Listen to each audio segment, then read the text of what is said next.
반갑습니다. 이번 시간은 새가족 교육 두 번째 시간 기독교 신앙 입문에 대해서 함께 생각해 보겠습니다. 한 주간 잘 지내셨는지요? 오늘부터 4주간에 걸쳐 기초적인 기독교 신앙에 관해 나누고자 합니다. 본격적인 과정에 들어가기에 앞서 몇 가지 질문에 대해 생각을 나눠보겠습니다. 교회를 나오시면서 기대하는 바가 있으셨는지 또 생각을 해 주시고요. 기독교 혹은 그리스도인 하면 떠오르는 단어나 사건, 이야기 등이 있는지 잠시 생각해 보시기 바랍니다. 우리는 기독교인으로서 무엇을 믿는가? 라는 질문에 대해서 한번 생각해 보겠습니다. 기독이라는 말은 그리스도의 한자식 음역입니다. 기독교는 2000년 전 팔레스타인 어느 지역에서 십자가에 못 박혀 죽은 예수 그리스도를 믿고 따르는 신앙하는 종교입니다. 예수님의 12제자와 따르던 무리가 전한 그리스도에 대한 신앙은 오랜 기간 심각한 박해에도 불구하고 지금까지 오늘 우리에게 전해지고 있습니다. 그리스도에 대한 신앙의 내용이 무엇이기에 박해와 목숨을 초월한 생명력을 가질 수 있었는지 기독교 신앙의 기본적 내용을 함께 살펴보기를 바랍니다. 가장 먼저 우리가 믿는 것은 창조 신앙입니다. 창세기 1장 1절 말씀에 태초에 하나님이 천지를 창조하시니라고 말씀합니다. 어떤 사람들은 우리가 살고 있는 이 세상이 우연의 산물이라고 또 진화의 결과라고 주장합니다. 반면 그리스도인은 하나님께서 이 세상을 창조하셨다고 믿음으로 고백합니다. 성경은 모든 만물에 하나님의 본성과 능력이 깃들어 있다고 말합니다. 우리가 조금만 관심을 갖고 자연세계를 관찰하면 보이지 않는 하나님의 손길과 섭리를 발견할 수 있습니다. 하나님은 모든 것을 자신의 뜻과 계획을 따라 창조하셨습니다. 기독교와 그리스도인은 전능하신 하나님께서 만물을 창조하신 창조주 하나님이라는 진리를 믿습니다. 무심하게 지나쳤던 우리의 일상을 눈여겨보시기 바랍니다.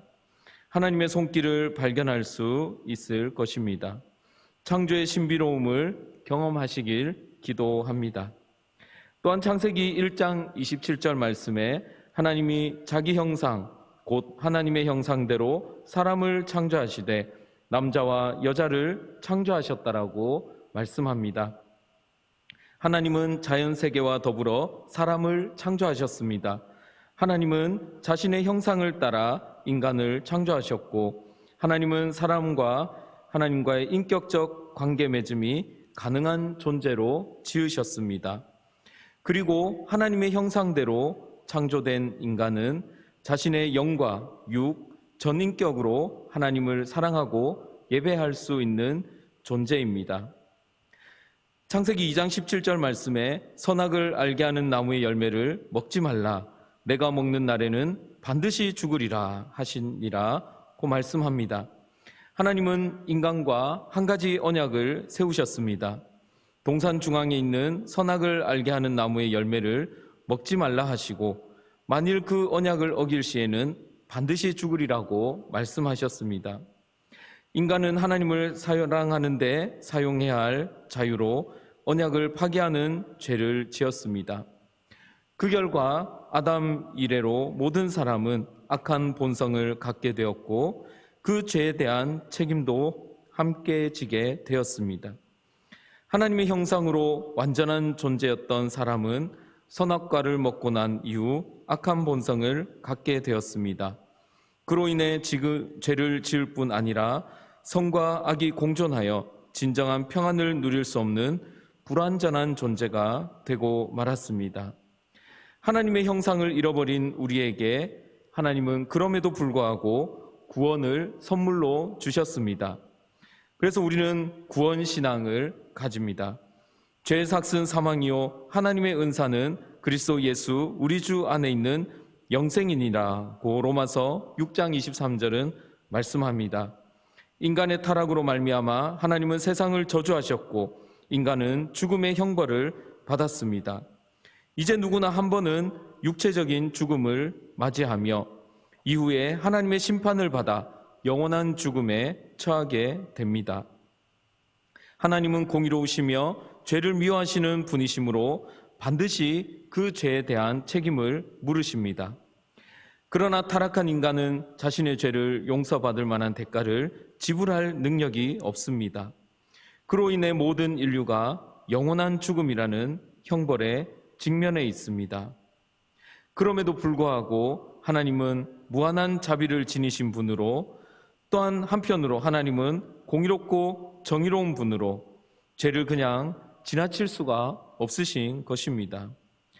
하나님께서는 우리의 죄를 대신 담당하시고 해결하시기 위해 그 아들 독생자 예수 그리스도를 이 땅에 보내주셨습니다. 하나님이 세상을 이처럼 사랑하사 독생자를 주셨으니 이는 그를 믿는 자마다 멸망하지 않고 영생을 얻게 하려 하심이라. 요한복음 3장 16절의 말씀입니다. 작은 모래알 하나에도 의미와 목적이 있듯이 하나님은 자신의 형상으로 지은 사람을 향한 놀라운 계획을 갖고 계십니다. 하나님은 죄로 인해 영원한 죽음에 직면한 사람을 위하여 독생자 예수님을 구원자로 보내셨습니다. 하나님의 아들 예수님은 신의 자리를 버리고 인간의 몸을 입고 이 땅에 오셨습니다. 그는 모든 인간의 죄와 허물을 대신 지시고 사셨고 결국 십자가 죽음을 당하셨습니다. 하지만 주님은 3일 만에 부활하셨습니다. 그리고 지금도 하나님 우편에 앉아 우리를 돕고 계십니다. 이제 누구든지 예수님을 믿으면 영원한 형벌에서 해방되어 하나님과 모든 관계가 회복되고 영생을 얻게 됩니다. 이 구원의 기쁜 소식을 믿으시기 바랍니다. 그러나 너희는 택하신 족속이요 왕 같은 제사장들이요 거룩한 나라요 그의 소유가 된 백성이니 이는 너희를 어두운 데서 불러내어 그의 기이한 빛에 들어가게 하신 이의 아름다운 덕을 선포하게 하려 하심이라. 베드로전서 2장 9절의 말씀입니다. 하나님의 놀라운 계획은 예수님을 이 땅에 보내시어 하나님의 형상을 우리들 모두로 하여금 회복하게 하는 것이었습니다. 예수님을 믿는 사람은 다시 하나님을 예배하고 사랑하는 삶, 하나님과의 관계가 온전해지는 삶을 살 수 있게 됩니다. 그리고 악한 본성과 죄와 싸워 이길 수 있는 거룩의 능력을 얻게 됩니다. 더불어 구원의 기쁜 소식을 전하는 거룩한 사명도 함께 받게 됩니다. 이와 같이 예수님을 믿고 따르며 사명을 감당하며 사는 사람을 일컬어 그리스도인이라고 합니다.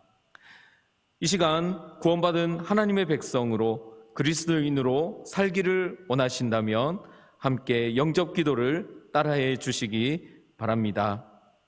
로마서 10장 9절로 10절의 말씀입니다. 내가 만일 내 입으로 주 예수를 주로 시인하며 또 하나님께서 그를 죽은 자 가운데서 살리신 것을 내 마음에 믿으면 구원을 받으리라. 사람이 마음으로 믿어 의에 이르고 입으로 시인하여 구원에 이르느니라. 주 예수님, 나는 주님을 믿고 싶습니다. 십자가에서 죽으심으로 내 죄값을 담당하시니 감사합니다.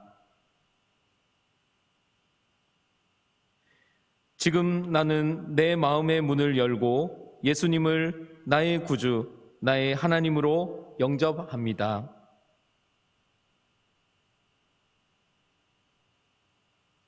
나의 죄를 용서하시고 영생을 주심을 감사합니다. 나를 다스려 주시고 나를 주님이 원하시는 사람으로 만들어 주옵소서.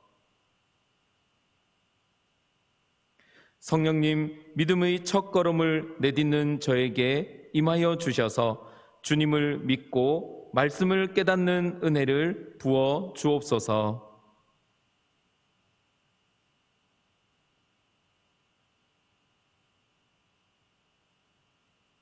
예수님의 이름으로 기도합니다. 아멘. 네, 감사합니다. 지금까지 우리는 기독교 신앙의 두 가지 내용을 살펴보았습니다. 처음이라 명확히 이해되지 않는 부분도 있을 수 있습니다. 하지만 신앙생활 하시는 가운데 성령 하나님께서 함께 하심으로 깨닫게 되시기를 소망합니다. 보다 궁금하신 사항이 있다면 언제든지 문의해 주시고 새가족 교육 이후에 보다 심화된 성숙 과정에 참여하여 상세히 배우실 수 있기를 바랍니다. 끝으로 하나님의 은혜가 여러분의 영혼과 삶에 가득하며 참된 기쁨과 평화를 누리시기를 기도합니다. 오늘 이 시간 교육을 통해 배운 점과 소감을 기록으로 남겨보시기 바랍니다. 제가 기도하고 이번 과의 교육을 마치겠습니다. 세상을 창조하시고 우리에게 구원의 길을 열어주신 하나님 아버지, 오늘 새로운 형제 자매를 우리 교회로 불러주셔서 감사합니다. 이 자리에 계신 모든 분에게 하나님의 놀라운 사랑의 계획을 깨닫게 해주세요. 남은 교육기간 동안 잘 참여할 수 있게 하여 주시고 우리 교회를 통해 하나님을 향한 신앙을 갖게 해주세요. 감사합니다. 예수님의 이름으로 기도합니다. 아멘. 다음 시간에 만나 뵙겠습니다. 감사합니다.